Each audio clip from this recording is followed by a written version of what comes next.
Hello friends, जॉरी aunty की रसोई में आपका बहुत बहुत स्वागत है। पहले तो सबसे पहले नए साल की बहुत सारी शुभकामनाएं। और इस नए साल पर तो लोग अपने घरों में केक काटते हैं और पता नहीं क्या क्या पार्टियां करते हैं। तो मैंने केक की जगह ये बढ़िया सी डिश बनाई और ये सबको दिए खाने के लिए। तो सभी को बहुत पसंद आ रही है खाने में। आप भी ट्राई करके देखिएगा। तो सबसे पहले तो आप सभी का धन्यवाद कि मेरे चैनल पर आए और इस वीडियो को एंजॉय कर रहे हैं। आपसे रिक्वेस्ट है कि इसको वीडियो को आप एंड तक ज़रूर देखिएगा, तभी आपको मज़ा आने वाला है और आप इसको एंजॉय करने वाले हैं। और दूसरी चीज़ ये है कि अगर आप चैनल पे पहली बार आए हैं तो फटाफट से सब्सक्राइब कर दीजिए, साथ के साथ बेल आइकन को भी प्रेस कर दीजिए। ये मेरी आपसे हाथ जोड़कर विनती है। अब मैंने क्या किया, आधा किलो गाजर ली थी। तो पहले आधा किलो ही ली थी, फिर मुझे लगा कम है तो फिर बाद में मैंने थोड़ी सी और डाल ली इसमें।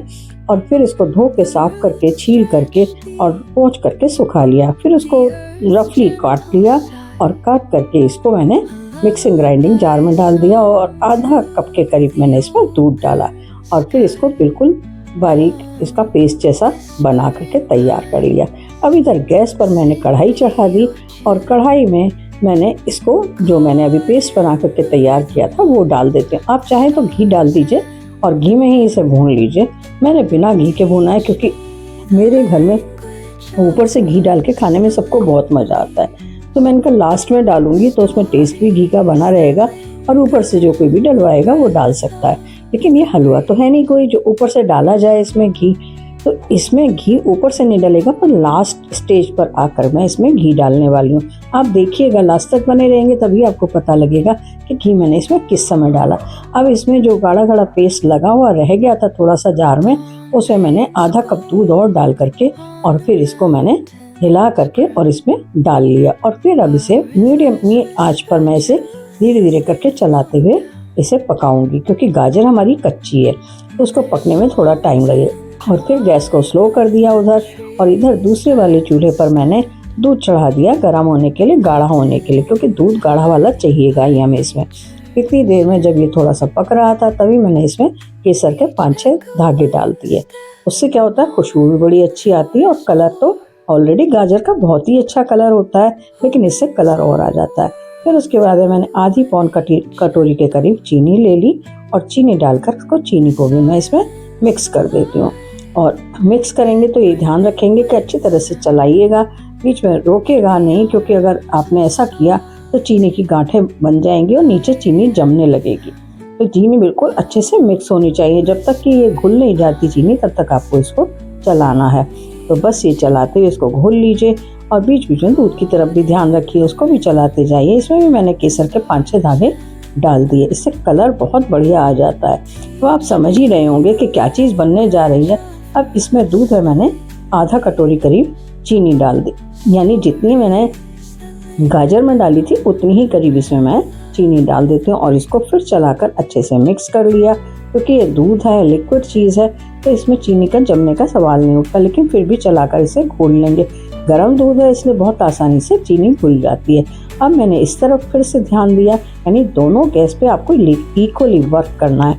अब ये मैंने आधा कटोरी, यानी जितनी चीनी ली थी उतना ही मैं सूजी ले लेती हूँ। सूजी डालकर लगातार चलाते जाना है, नहीं तो लम्स पड़ जाएंगे।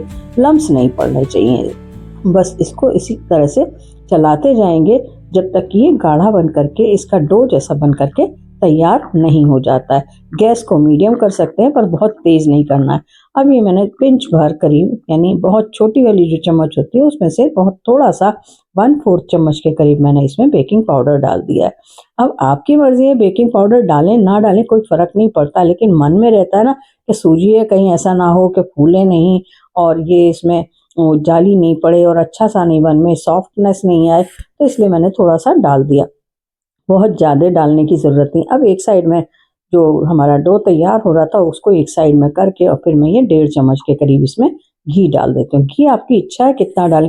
अगर आपने पहले भूनते टाइम में गाजर जब डाली है उस समय गाजर को भून करके आपने करा है तब तो कोई बात नहीं है, आप कितना भी घी डालकर पहले आप भून चुके हैं, अब इस समय डाले नहीं डाले। लेकिन मैंने पहले नहीं डाला था इसलिए इस समय मैंने थोड़ा ज़्यादा करके घी डाला है और फिर उसमें इसको खूब अच्छे से भूनूंगी। तो उससे क्या होगा कि गाजर में जो अंदर तक खुशबू आती है ना वो आ जाएगी, यानी दूध में सब में मिक्स होकर के बहुत बढ़िया खुशबू आने लग जाती है। जिस समय ये पक रहा है और इसका डो बन के तैयार हो रहा है, उस समय इसमें बहुत खुशबू आ जाती है और चिकनापन आ जाता है। अगर हम पहले भूनते हैं तो उसमें चिकनापन नहीं आता है, इसमें चिकनापन आ जाता है, एकदम से चिकना चिकना सा बन के जैसा हमें चाहिए वैसा ही बन के डो तैयार होता है। इसके बाद में हम गैस को बंद कर देंगे और ठंडा होने के लिए इसे छोड़ देंगे।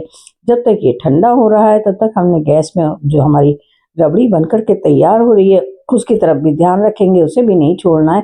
अभी थोड़ा सा टाइम है रबड़ी बनकर तैयार होने में, बस उतनी देर में हम इसके पेड़े बना लेंगे। अब ये आपकी शेप, आपकी मर्जी है कि किसी भी तरह की शेप बना लें। तो मैंने दो तरह की शेप बनाई है, एक तो ये चपटी वाली और एक गोल गोल। यानी हमारे यहाँ मथुरा में दूध पकौड़ी भी मिलती है और रसमलाई भी मिलती है, तो मैंने दोनों तरह की चीज़ बनाने के लिए दो तरह की शेप्स बनाए हैं, गोल वाले और ये चपटे वाले। तो ये चपटे वाले ये बन करके तैयार हो गए मेरे।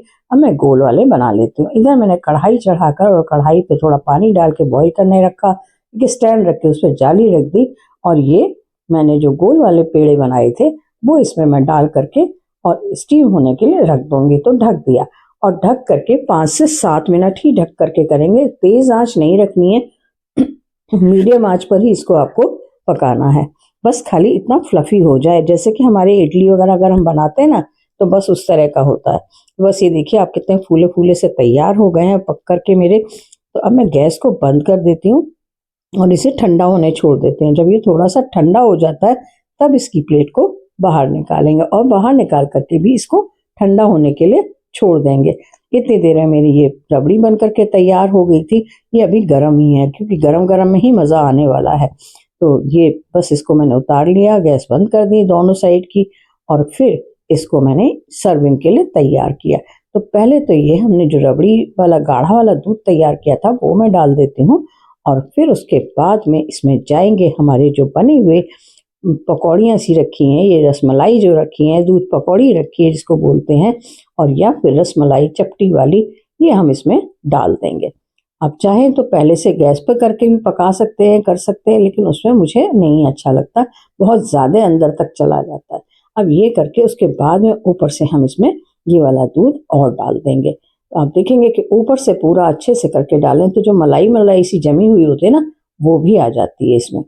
तो देखिए कितना बढ़िया लग रहा है बन करके, बस देखते ही मज़ा आ रहा है। और बच्चों ने तो देखा तो उनका मन एकदम से हुआ, मम्मी ये तो पहले हमें खाने के लिए दे दीजिए एक प्लेट में बनाकर। मैंने कहा हाँ बन रहा है, बस तुम्हारे लिए है, तुम खाना इसको।